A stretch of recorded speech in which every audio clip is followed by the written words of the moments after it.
Chelsea Handler, Little Big B.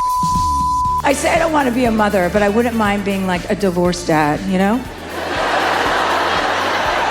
I could crush that role, coming in hot at like 50% all the time.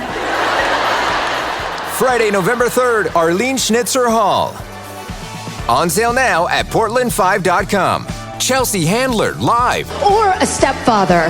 That's another role I would crush. Produced by Live Nation.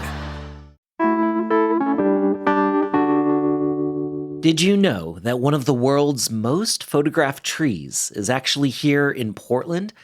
The famous Japanese maple is a featured attraction at the Portland Japanese Garden, which is celebrating its 60th anniversary this year. And it turns out this week is the very peak time to catch fall colors down there. So, today on CityCast Portland, host Claudia Meza is talking with Megumi Kato and Will Lerner of the Portland Japanese Garden. They'll get into how the tree got its reputation, the garden's history, and why you need to get down there to check it out right now. It's Wednesday, November 1st. I'm lead producer John Notarianni, and this is what Portland's talking about.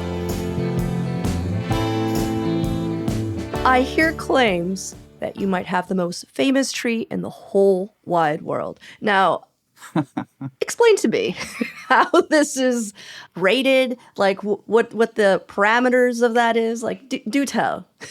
Well, I don't know about most famous. We usually describe it as being one of the most photographed trees. North America, but I think if we say North America, it's probably safe to say the world as well. And that's just purely based on anecdotal evidence. I think as soon as you start to see some photos of it, then you start to see it everywhere. And the reason being that a local Portland resident took a picture of it in, I think, 2012, and he won an award from National Geographic. And I think that helped inspire a lot more photographers to come and take pictures of it. And we've seen people from all over the world come to visit and take pictures specifically of this tree. We had one gentleman who saw on our website that we were in peak fall colors, drove overnight 16 hours straight from San Diego to take pictures of it. Yeah, I can attest. I've been to the Japanese garden during peak fall, and it is like there's a celebrity amidst. There's just so many people with so many, cameras, and it feels like you're intruding on their space in a sense. Like you're like, oh, I'm sorry, I'm just gonna move over, But it is a beautiful tree. It's this Japanese maple. Megumi or Will, do you guys know where this maple came from? Because I'm not saying this is what happened with this maple, but I heard that a lot of the trees were actually donated by people in the neighborhood, which is insane. That there was already like Japanese style trees in the Northwest. Oh, yeah, absolutely. A lot of the trees and stones throughout the garden are all from Oregon and the Pacific Northwest. When the garden was being constructed starting in 1963, obviously they didn't want to start off with a bunch of different saplings. So they reached out to the community and asked for donations. So the tree that we've been talking about is among those donations. Some other really notable ones are the weeping cherry in our flat garden. The only weeping cherry in the entirety of Portland Japanese Garden was donated by someone who was living here. And it was it was an interesting time because you're talking about the mid 20th century. And so there's a lot of development and construction going on in the area. So streets are being constructed, highways are being constructed. And oftentimes a lot of these older trees would be in the way. And so rather than these trees being destroyed, local community members, hearing that the garden was looking for older, beautiful trees, would donate them. Right. We were talking about the fall colors, and there is a significance of changing fall colors in pretty much all cultures. But in Japanese culture especially, there is something that you guys highlight. Could you talk a bit about that? Because when John was like explaining to me, he's like, oh, there's significance, and it's like the rebirth. And I was like, really? Rebirth and fall? I've never heard of that concept. like what? That's so exotic, John. And he was just like, look, there's a whole thing there. Could someone break it down for me? Like, why is it so special? Yeah. And I love that you say that because, there is this sort of feeling, especially in Japan, of like, well, we have these 4 seasons. And it's like, well, the 4 seasons actually exist everywhere else, in a lot of other places as well. So it's not necessarily unique. But I will say that culturally, there is this reverence for nature in Japanese culture that permeates a lot of the everyday life and really nearly every aspect of the culture there. And so the fleeting nature of Japanese maples reaching peak color that really heightens this anticipation of what's to come. And so really a lot of these, what we call the harbingers of the season, are things that in Japanese culture you just revere and you value and you sort of, it's this idea, it's almost like a reminder to just remember to live in the moment and that it is fleeting and to take advantage of that and to use it to connect with nature and connect to each other. Yeah. So what if we were to say, hey, come to the garden at this time, this is when you're going to see the peak colors, like when would you, like what's the week you would suggest?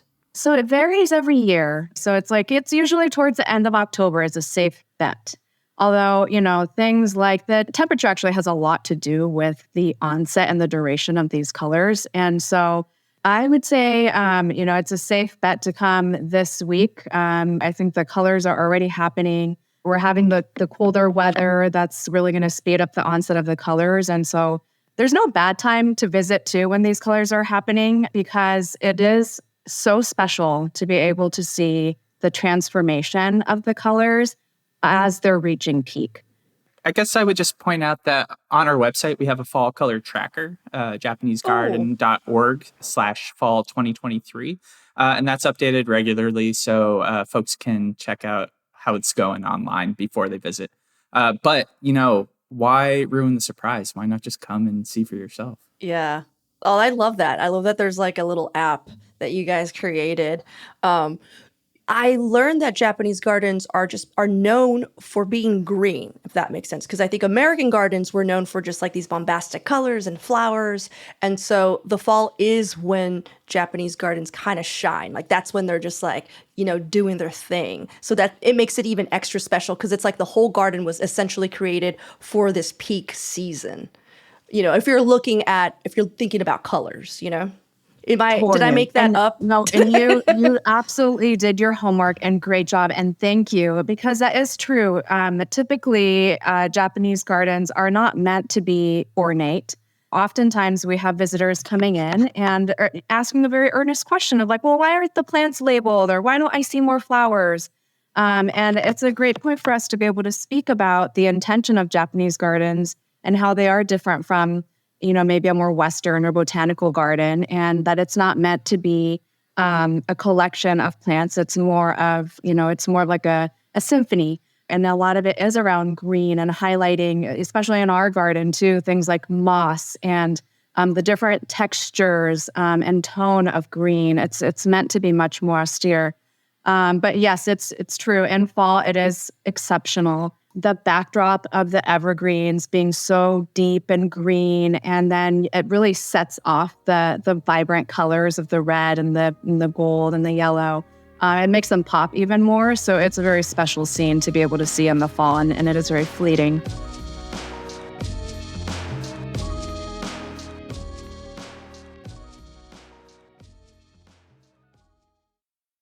The garden's inception has a really interesting history because it's also tethered to the discrimination that Oregonians with Japanese heritage have experienced because of when it was created, which is only 20 years after World War II. Can you talk a little bit about that history for those of us who haven't heard of it? Yeah, and I'm really glad that you bring this up because it wasn't all sunshine and rainbows by any means. It was protested. Not everyone wanted Portland Japanese Garden to exist. Not everyone wanted a Japanese garden to exist in Portland.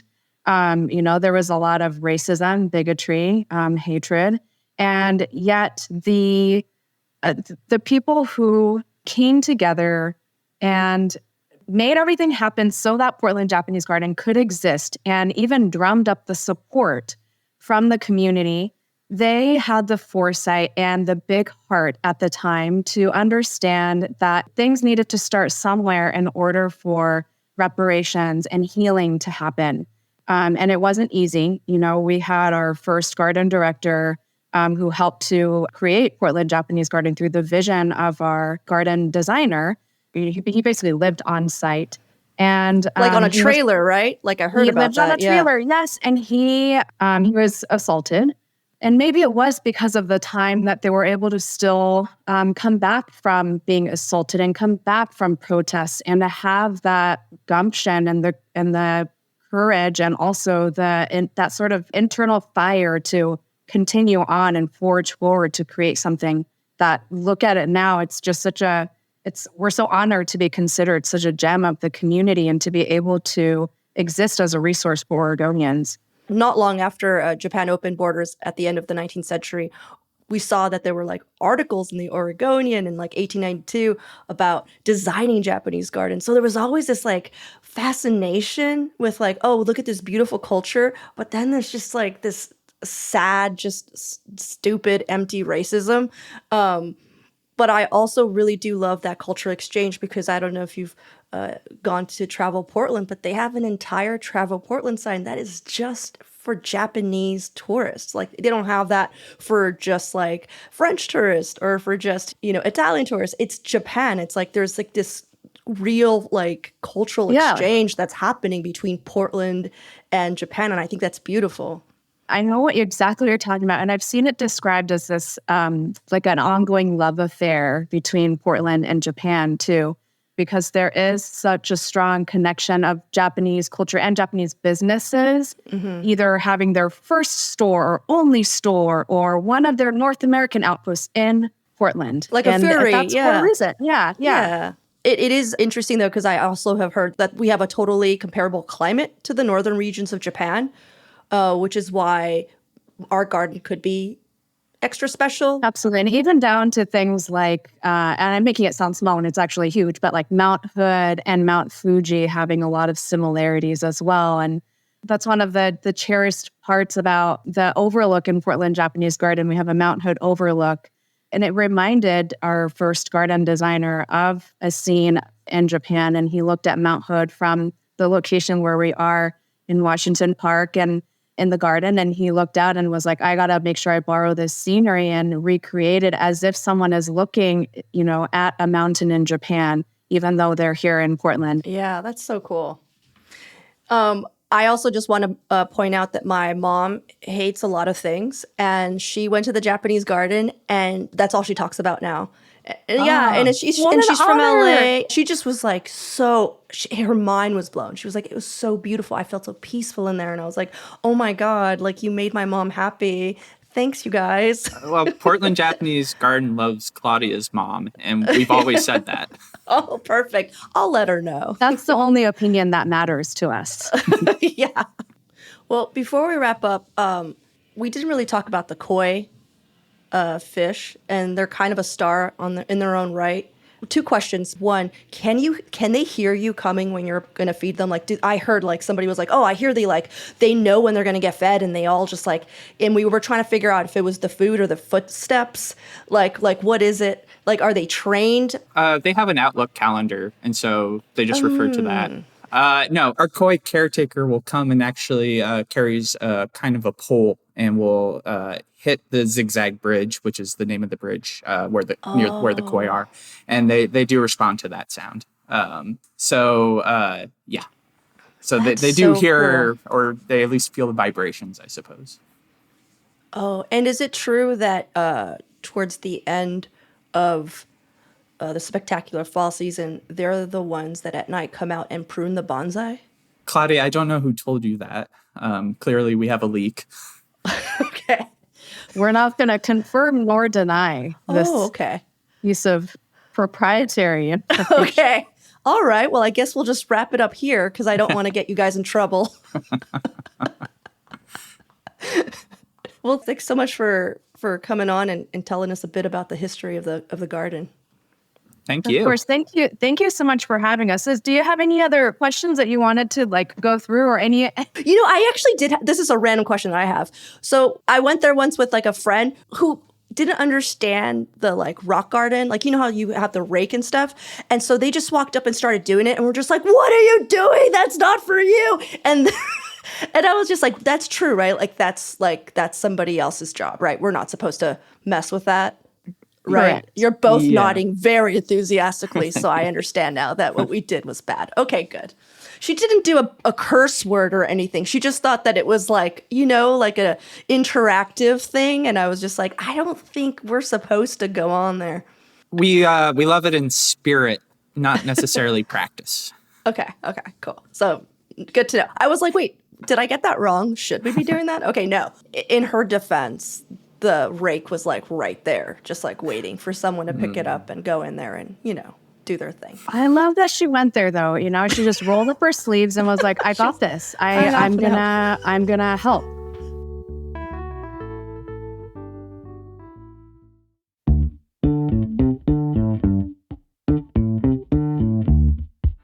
That's all for us today here on CityCast Portland, but thank you so much for listening. If you enjoyed the show, we'd really love it if you could tell one of your friends about it or leave us a rating or a review. I'm lead producer John Notarianni. We'll be back tomorrow morning with much more from around the city. Until then, see you at Slim's.